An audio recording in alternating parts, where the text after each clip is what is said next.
قرآن کی درستگی، قرآن کو صحیح ادا کرنا ہر مسلمان پر فرض ہے۔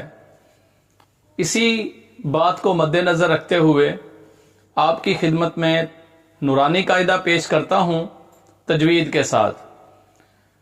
آج کے سبق کے ساتھ قاری یونس سراج حاضر خدمت ہوں۔ شروع کرتے ہیں اگلا سبق۔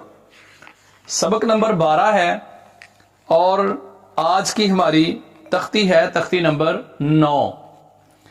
تختی نمبر 9 کے اندر نورانی قاعدے والا ایکسرسائز دے رہا ہے جو چیزیں ہم پیچھے پڑھ چکے ہیں، یعنی حروف مدہ کی پہچان ہم کر چکے، حروف لین کو ہم پڑھ چکے، موٹے حروف، اسی طرح سیٹی والے حروف اور نرم حروف کو ہم جان چکے ہیں، حرکت کی ادائیگی اور اسی